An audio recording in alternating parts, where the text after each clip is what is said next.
Reducing your impact on the environment means you are living with more intention, which is something we like to do around this show. Learn some simple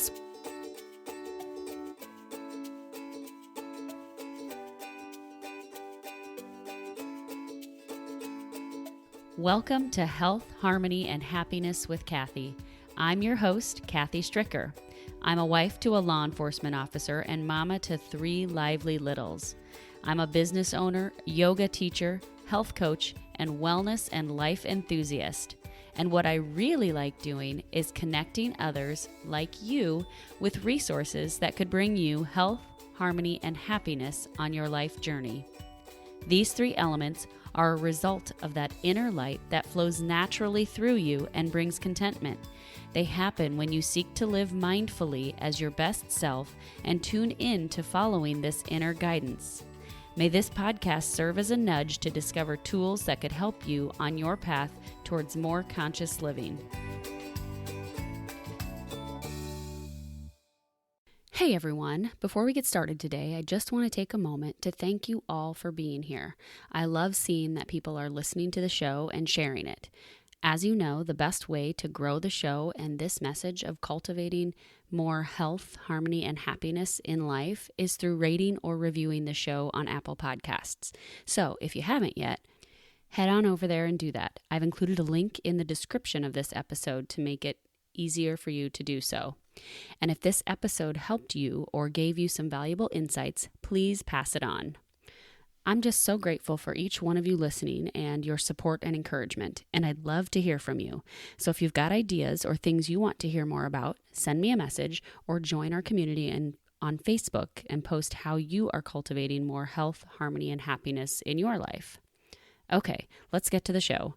Remember that the show notes and links to the resources mentioned in this episode can be found at cairnyogawellness.com/podcast31.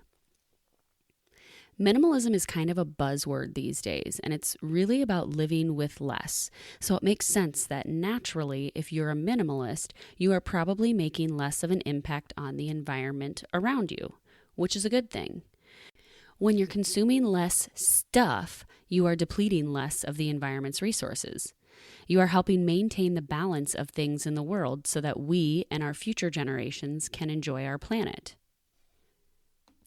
As you know, this month we've been talking about the environment and how to support it so that we are living more in harmony with our surroundings. Harmony, being connected and working together. All things are connected, and that means that there's an energetic transfer always going on no matter how far removed you think you are from something. So the choices you make regarding what makeup to purchase, what clothes to buy, or what food to eat all impact not only yourself, but also a much bigger picture. If the makeup you purchase has chemicals in it that will be washed down the drain and sent into our water supply, then they're affecting possibly our drinking water and all the living organisms that live in that water supply. If the shoes you purchase are made from plastic and are only going to last you a short while, then you throw them out. They're filling a landfill and taking up valuable land space, as well as polluting the earth, and most likely not going to break down for hundreds, if not more, years. And if the food you eat is not responsibly sourced or is filled with chemicals, not only might you be consuming those chemicals, but the bugs and insects that are a needed resource in our ecosystem are also being affected by them. It's all part of the food chain and the circle of life. So by being mindful of how you make purchases, you're taking a step towards creating a zero-waste environment, something my guest today knows a lot about. Today, I sit down with Stephanie Seferian of the Sustainable Minimalists podcast. Stephanie is an expert in sustainability, zero waste, and minimalism. She offers simple strategies to reduce clutter and live more intentionally in an effort to save our planet. And by offering these insights, she encourages opportunities to more fully enjoy the simple joys that life brings. Hi, Stephanie. How are you tonight? I'm great, Kathy. Thank you so much for having me on the show. Yeah, thanks for being here. I'm excited to meet you and to get to talk to you a little bit more about what you do in Mama Minimalist. Super exciting. So tell my listeners a little bit about yourself. Where to begin? I am a mother of two daughters. We live outside of Boston. I am also a blogger and podcaster of the Sustainable Minimalist podcast. And I have a book coming out. It's coming out published by Mango Press in December. So I'm wearing many hats these days, especially with COVID-19. Gosh, no kidding. Oh my gosh, congratulations about the book. That's really exciting. Thank you. Yeah, it's awesome. I really love the process of writing a book, but I don't love writing a book with two kids out of school. So, oh my gosh, no kidding. So what brought you to a minimalist lifestyle? Okay, well, this is a super long story, so I hope your listeners are sit back, relaxed. That's fine. Buckled in. I guess I found minimalism first, and then along the way kind of found sustainability. So I had a baby. My husband and I were living in a very small apartment in Boston, and we're living the dream. And then this baby came with all her stuff. Yeah. And not just like the gear, like the expected baby gear, but my friends and family just are so generous, and they gifted her with, when I say hundreds, I'm not even exaggerating, hundreds of outfits. And she grew so fast, she didn't even wear half of them. Yeah. And when they're that little, side note here, it's like the easiest thing is to just put them in the sleep and play and just leave them in the sleep and play outfits. So then you don't wear all those outfits. Right. Totally. Zip up onesies, right? Yeah. Yeah, exactly. Not frilly dresses. So I know the frilly dresses are so cute, and I'm definitely guilty of buying them for my friends' kids, but we just had so many, and it stressed me out to like organize them and keep them clean and maintain them. And then it stressed me even more when I realized we weren't even going to wear them once. And so I, found myself thinking about minimalism, like less is more, right? And so I joined all these like minimalism Facebook groups, and I got a lot of motivation out of those groups, right? So I learned about how to, declutter and not feel guilty. And that was awesome and helpful. And I realized that minimalism isn't so countercultural as we're made to think in a consumerist society. But what really kind of furrowed my feathers was people taking all their perfectly good stuff and just sending it to the curb and sending it to the landfill. And I just knew that was not me. That wasn't okay with me. And so I kind of had this like little existential crisis while I am also not sleeping because I have a baby at home. Right. I'm thinking, all right, maybe I'm not a minimalist. Maybe I am, an environmentalist. And so then I joined all these like zero waste groups on Facebook thinking, this is me, this is perfect, this is who I am. Right. And those groups were great too, because I got an education, right? I learned about composting. I learned about why plastic is terrible. I learned so much. But what was lacking in those groups was I guess forgiveness kind of, because things were either right or wrong or black or white, and I didn't feel like as a new mom I could be right all the time. I felt like I needed to take some shortcuts to survive. So I decided I was, an eco-friendly minimalist, what I like to call a sustainable minimalist. And I searched the web for like some guru to talk to me about eco-friendly or sustainable minimalism, and I couldn't find one. And so I decided after not much thought and not much sleep, I was just going to like create that domain name and be that person. Yeah, that's awesome. That's it. That's awesome. Well, you did your work. You found the two things that kind of resonated with you and pulled them together and created an absolutely wonderful resource. I was just looking at your resource page on your website. That's incredible. I mean, to have all of those swaps, easy swaps that you can replace and that you can do those things. We'll talk about that a little bit more in a bit. So in your research and when you joined these groups and everything, you're learning about minimalism. How do you personally define minimalism? So minimalism to me is well, let me back up and say that minimalism is a hot word right now. Like everybody's talking about minimalism, like, Right. and everybody has a different definition. For some people, it's like aesthetics, it's simple design, or for other people, it's clutter free. For me, minimalism is simply a reduction in anything that's unnecessary. And it's most easily applied to stuff, right? But it can also be applied to your schedule. And it can very easily also be applied a reduction mindset to waste. And so I take that reduction mindset and I apply it to really every area of my life. That's fantastic. That's an easy way to think of it, definitely. And it's putting intentionality behind whatever it is you're purchasing, whatever it is you have in your home, right? Mm.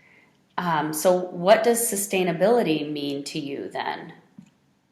So it's really an extension of minimalism, because minimalism, which is, the conscious decision to live with less, whether you get into minimalism because you want to declutter your house or because you think it's like a cool thing to do, it doesn't matter what anyone's reasons are for becoming a minimalist. If you are minimalist, you are just naturally, by default, being eco-friendly, because purchasing less and consuming less and being intentional and mindful in your purchases has a profound effect on the environment, right? So sustainability for me means reducing my impact on the environment so that my children have a planet that they can live on. I love that.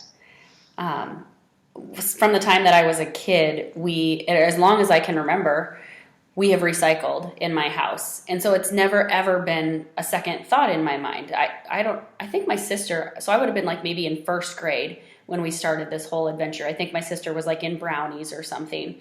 And we started just the basic act of recycling because we got a recycling center in the town that I grew up in. And I can't believe still to this day how many of my friends and acquaintances don't recycle. And it makes me so sad because that's such an easy place to start, don't you think? Totally. They provide the tools for you. The garbage company picks up your recycling. But that's one of the easiest things, I think, and that's one of the ways that we mainly do. And my kids don't even second guess it. Like, does this go in the recycling or the garbage can? Is this, it's just a common question and a common conversation that we have at home. But that's hard to do when purchasing clothes, when purchasing home goods, I guess. So let's talk about that a little bit. What does that look like? How does purchasing stuff look like for me? Yeah. Is that what you're asking? Yeah. Yeah, and living with this sustainable mindset and living with like things that you can reuse versus things that are just going to be a one-time use. So if you're asking about how I go about purchasing things for my house, the first thing I would say is I really sit with the ideas of whether I need something, really truly need it and can't get it from some other means. So I'm a human. I like shoes, right? Like I like shiny, pretty stuff.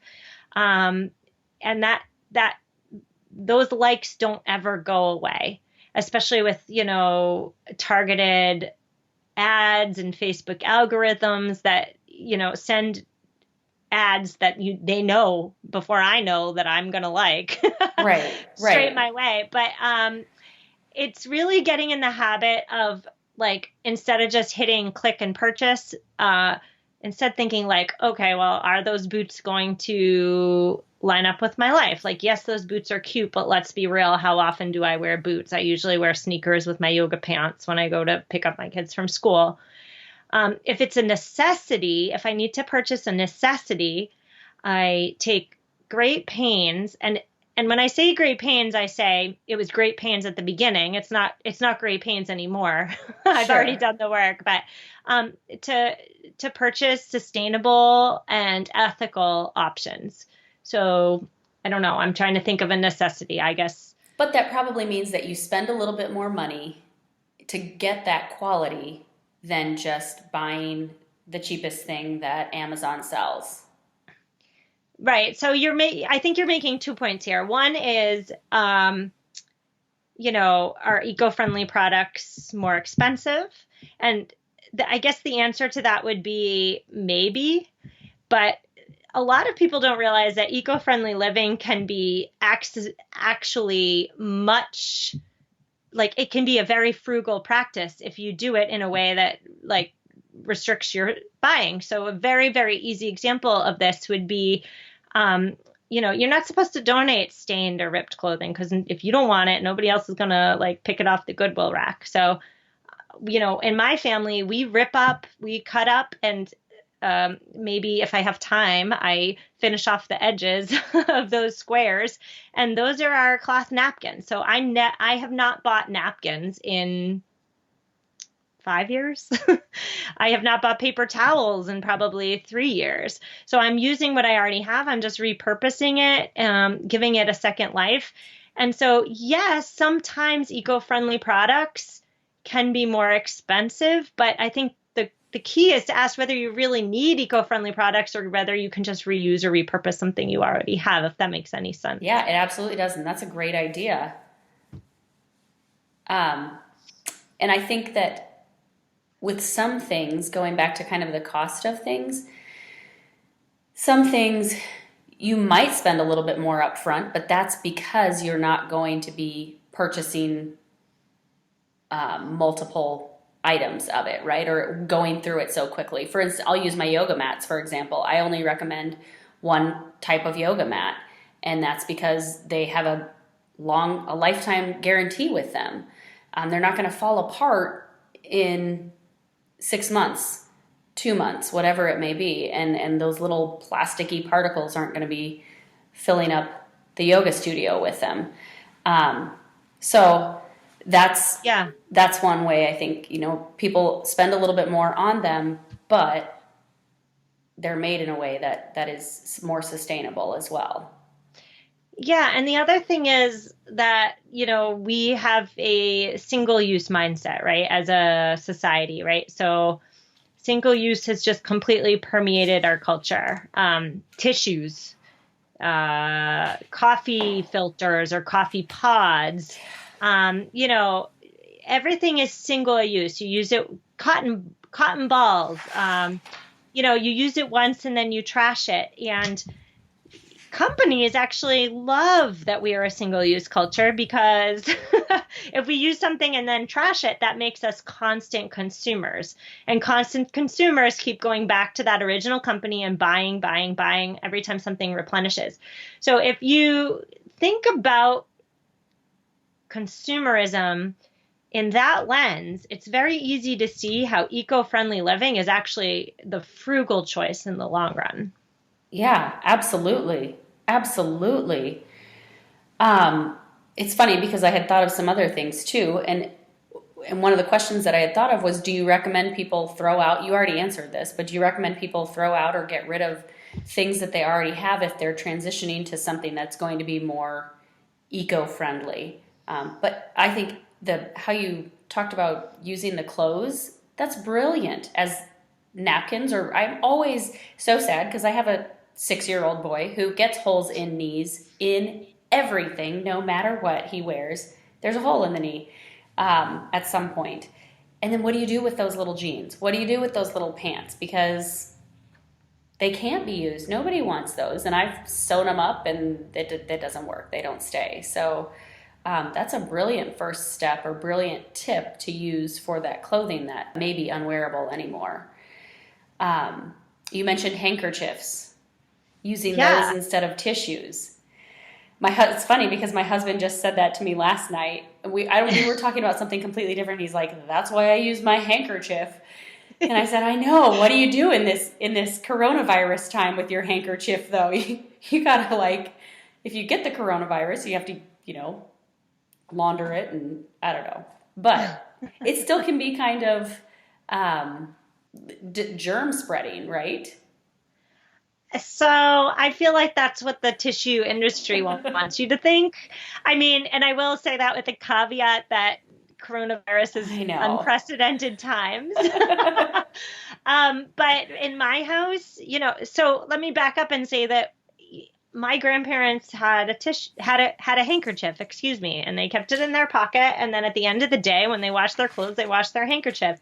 And they were onto something because I don't, blowing your nose on a old piece of tree and then throwing it out, like I kind of really balk at the notion that that is healthier than what my grandparents and their ancestors did for centuries. So in my household, so I keep handkerchiefs in a basket under the sink in the bathrooms. If somebody has a nose that needs to be blown, they blow their nose and then they stick that in the wash or the laundry bin. And then if they have another nose that needs to be blown, they, blow their nose in another makeshift handkerchief. And I know listeners are going to say, well, isn't that a lot of laundry? And it is, but let's be real, I'm doing it anyway. Like, Exactly. And they're kids. Small. They don't take up a whole lot of room. Right. Gosh. I'm not ironing them. So No, it's I know. Like the extra work is totally made up for in the cost savings of never like buying a tissue again. So Absolutely. I love it. My dad always uses a handkerchief. My dad's a farmer, and so he always still uses a handkerchief. And so my husband does too at times. And yeah. And so I love that you brought that up. I absolutely love it. Well, can I just also say one other thing here was with the sanitation issue is liquid soap, right? So the soap industry wants you to think that you shouldn't touch a bar of soap because it's unsanitary and you need to have liquid soap in a plastic bottle. And that is just a whatever of malarkey. Yeah. Like that's baloney. A good old fashioned bar of soap. It has been proven by scientists that germs will not live on bars of soap. So you can just get rid of that plastic bottle altogether and buy a bar of soap for like a quarter of the price of the liquid. I love it. That's such a simple swap. Such a simple swap. Let's talk a tiny bit about when you started your minimalist lifestyle. How did you dive into that personally? Oh, gosh. Well, I guess I would say that I'm a zero to Oprah type person. And when I decided I wanted to when I realized that I was doing everything wrong, I wanted to fix everything all at once. Yeah. And I do not by any means suggest that others do what I did. Because it's really easy to get overwhelmed. So I advocate for a real incremental approach. Like if you want to be more eco-friendly, you should start with the low-lying fruit, right? So the easy swaps. And you should succeed the heck out of those low-lying fruits. And then only once you have success and once you feel like you are killing it, then you go to the middle of the tree. Then you try the little bit harder things, and then only then do you reach for the upper third of the tree, the hard stuff. I reached for the upper third first, because of course the upper third of that tree is where the greatest benefits can lie. But you got to start really slow. You have to, take your shampoo that comes in a plastic bottle and get a shampoo bar. And you're going to have to work at that for months to find a shampoo bar that works for your hair. And then once you find it and you really just love your shampoo bar and know you're never going to go back to a shampoo bottle in plastic that's going to sit in a landfill for 450 years, then you swap something else. Maybe for you, if you love coffee and you're using a Keurig or even a drip coffee maker that uses a disposable coffee filter, you go to a French press and then you find, the coffee that works for your French press. You go really, really slow because I believe that going slow means you're going to succeed in the long run. That's great advice. Absolutely great advice. You mentioned the coffee filters, and I always think, gosh, well, we just compost our coffee filters, but I'm not thinking of the tree that it takes to make that coffee filter. And I Yeah, think well, that's a great, like, you have to think of where the product is coming from and how it's being made. And even if it can be broken down, is it friendly? Is it eco-friendly to be making that product as well? so two things. One, I'm really impressed that you compost. Oh yeah. Because so many Yes. people don't. It's so easy, but nobody does it. And two is not only the tree that was cut down to make the filters, but also the box that it's packaged in, the plastic that it's wrapped in, and then the truck that it sat in to get to your grocery store, right? Those all harm the planet. Anything that's manufactured unnecessarily, in my view, harms the planet. So Yeah, absolutely. Wow, you're opening my eyes. Um, what else? What are some other first steps that listeners could take to just get started with this? You mentioned shampoo, the coffee filters, and soap. Using bar soap instead, and quite honestly, using bar soap, at least in our community, there's little shops that you can go and you can buy handmade soap, or soap made by local people, and that's a great way to also support local businesses and small businesses as well during this time. But what are some other little tips that you would have to give to somebody who's maybe considering or just even being exposed to a minimalist lifestyle? well, I have so many tips. I know. And I've scoured your website and it's just wonderful. It really is. All right. So if you just want to do what you're doing and, keep living your life slightly better, I would suggest, of course, washing clothes in cold water, not warm, and then line drying them, preferably in the sun. Don't use the dryer. 90% of the energy that comes from washing clothes comes from heating the water. So if you can wash everything except for sheets in cold water, you are doing a lot, not only for your energy bill, but also for the planet. So cold water wash, no dryer. If you feel like it needs a warm water, you just go for it boldly. And, because washing less in warm is certainly better than washing everything in warm, right? So I would feel like that's a good step. Along the same lines with the water is, if you have a newer dishwasher, like made in the last 15 years, if you fill that dishwasher up and then run it, that is way better for the environment than hand washing dishes in terms of a water perspective and also in terms of the energy perspective of heating the water. So don't rinse them, just stick them in the dishwasher and then run a full dishwasher. People always think that's crazy, but Energy Star, baby. Yeah, that's the way to go. And then if you're really looking to, take some disposables or single use items out of your life and replace them with reusables, there is this amazing lifestyle called zero waste living, where you take all these disposables and you swap them with reusables. So anything you can think of has a reusable counterpart, like a sponge. Like, okay, a sponge isn't a single use item, but it does definitely have a shelf life, right? So you can use it, I don't know, 10, 20 times before it starts getting grimy. You can buy a reusable sponge or a bamboo brush. Same with a toothbrush. Same with literally anything you can think of that has a life. Q-tips. Anything. I saw you have a razor listed on there. Mm-hmm. So goodbye to Gillette. Buy a safety razor. The blades, they do run out, but you can send them back to the company. So nothing goes in the trash. Menstrual products. I mean, if you think about how much money women spend on single-use menstrual products, tampons and pads, there are reusable options that save.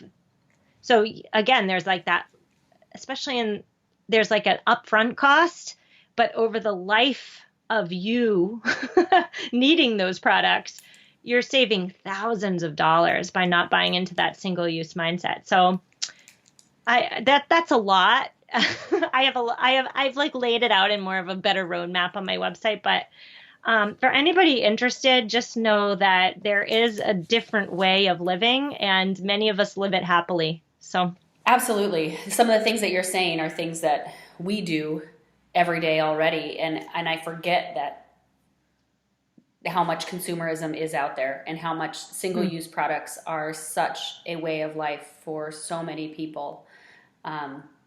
So even just any sort of little nudge that can move people towards or away from the single-use lifestyle and towards a more eco-friendly method of living or intention of living, I think the better. So where can people find you? What is your website, and how can they find you and geek out on all your stuff? So my website is mamaminimalist.com. That's MAMA minimalist.com. But my podcast, which really gets the lion's share of attention, is you can search wherever you get podcasts for The Sustainable Minimalists, and you will find me. And I'm happy to have you listen. Yes, it's a great podcast. It's an absolutely great podcast. You go over everything. You've talked about, the plastics in our clothes even, and how that impacts the environment. And that's something that, man, I know we don't think about. And I'm in the yoga industry, so you know what? Yoga clothes. Yoga a lot pants. of them, exactly. But what are you going to do? You need them. They're kind of a necessary thing in life. So, yeah. A couple more questions. What's one thing or one way that you are living more mindfully right now? So to bring up COVID-19 again, it's just really permeated my life. I'm home with my two daughters who are usually in school, and just staying home with them and being forced to slow down. Like, I'm not somebody who likes to slow down generally, but this pandemic has really forced me to slow down and forced me to like cherish those little moments that would have otherwise passed me and us by. So although I hate it, and although I hate this season, right, and I wish nobody was sick, I actually love these simple moments of beauty that I may have missed otherwise. Yeah, it's definitely a time to build relationship and to nurture family and nurture some of those small blessings that we often take for granted. Let's just hope we all make it out alive with having our kids home as much as they're going to be home for a while. So how does living a sustainable minimalist lifestyle create health, harmony, and happiness in your life? And this can be as simple or as complex as you choose it to be. You can break down those components or group them all together.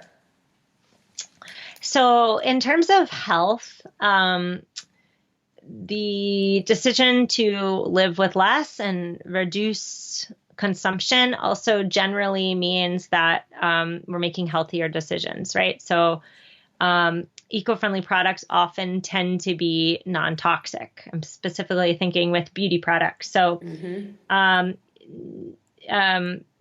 living a less toxic life is certainly important. That's not my primary focus, but by being eco-friendly and sustainable, that just is a added benefit. It adds to my happiness because I feel as though I'm doing everything I can, especially on my platform, speaking to others, to hopefully help this planet sustain itself so that our children, the next generation, has somewhere to to live and prosper. Right. Yeah. So you said health, harmony, and happiness. And harmony, just because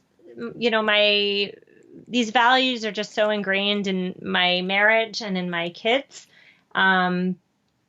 It's kind of like we're all on the same mission. We all have the same mission statement. We all have the same vision, and because we're all working towards it, I would say that we're in harmony working towards these things. So Awesome. It's so good. And when you can flow with your family and they know that something goes and they know just how you live, I think it's so fun to see that that's what you're producing in this world. That's who you're bringing up and that's who you're growing up. And think of who your daughters are going to be as adults, because they have all of this, right? But they've been taught, let's take care of what we have right now.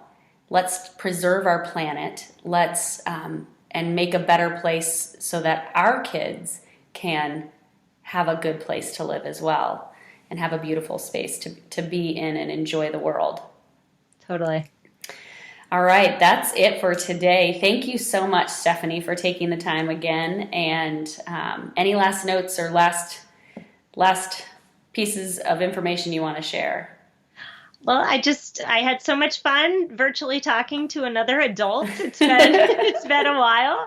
I'm so happy to be invited on your show, and I wish you and your listeners health, happiness, and harmony. Thank you. Thanks so much, Stephanie.